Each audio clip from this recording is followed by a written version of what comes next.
പിടിക്കപ്പെട്ട് കഴിഞ്ഞാൽ, അതല്ലെങ്കിൽ ഉപദേശിച്ചു കഴിഞ്ഞാൽ, ഗുണദോഷിച്ചു കഴിഞ്ഞാൽ കേൾക്കുന്ന പരിഭവത്തിന്റെ വാക്കുകൾ എന്താണ്?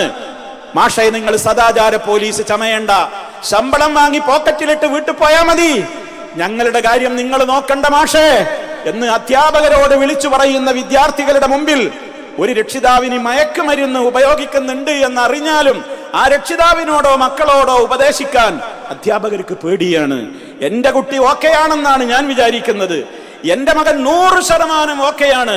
ആരെങ്കിലും അവനെക്കുറിച്ച് മറുത്തൊന്ന് പറഞ്ഞാൽ ആ പറഞ്ഞവനോട് അതിന്റെ പേരിൽ മരണം വരെ ഞാൻ മിണ്ടാതെ നടക്കും. പിന്നെ എങ്ങനെയാണ് കണ്ടവരിത് പറയാ? പിന്നെ എങ്ങനെയാണ് ഈ സമൂഹത്തിലേക്ക് നന്മയുടെ ഉപദേശങ്ങൾ മുന്നോട്ട് പോവുക? പക്ഷേ ഒരു കാര്യം ഉറപ്പ് സഹോദരങ്ങളെ, ആരൊക്കെ എന്തൊക്കെ എതിർത്താലും നമ്മൾ ഇങ്ങനെയൊക്കെയാണ് ഇന്നത്തെ സമൂഹം. എതിർത്താൽ നമ്മെ സദാചാര പോലീസ് ചമഞ്ഞ് വരുന്ന ആളാണെന്ന് പറഞ്ഞുകൊണ്ട് നമ്മെ അകറ്റും എന്ന വാക്ക് പറഞ്ഞുകൊണ്ട് ആരും സമാധാനിച്ച് അടങ്ങിയിരിക്കാൻ പാടില്ല. നമ്മുടെ ദൗത്യം നമ്മൾ നിർവഹിച്ചേ പറ്റൂ.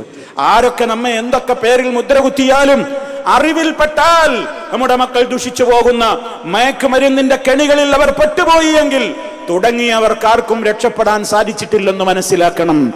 ഒരു ചെറിയ തുടക്കം വലിയ ഒടുക്കത്തിലേക്കാണ് എത്തുന്നത്. ഇസ്ലാം നിഷിദ്ധമാക്കിയ എല്ലാ കാര്യങ്ങളുടെയും താക്കോലാണ് മദ്യം. അൽ ഖംറു ഉമ്മുൽ ഖബായിസ്, സർവനികൃഷ്ടവും നീചവുമായ കാര്യങ്ങൾ. അള്ളാഹു നിഷിദ്ധമാക്കിയ ഒരുപാട് കാര്യങ്ങളുണ്ട്. അടുക്കരുതെന്ന് പറഞ്ഞുകൊണ്ട് റബ്ബ് പൂട്ടിയിട്ടുള്ള പൂട്ടുകളുണ്ട്. ആ പൂട്ടുകളൊക്കെ തുറക്കാൻ ഈ ഒരൊറ്റ താക്കോല് മതി. അതുകൊണ്ട് വളരെ ഗൗരവമാണ് ഉത്തരവാദിത്തം. സമൂഹവും നിർവഹിക്കണം, അധ്യാപകരും നിർവഹിക്കണം, എല്ലാവരും നിർവഹിക്കണം. നാട് ഒന്നിച്ചൊന്നായി മുന്നേറണം ഈ മാരകമായ വിപത്തിൽ നിന്ന് രക്ഷപ്പെടാൻ.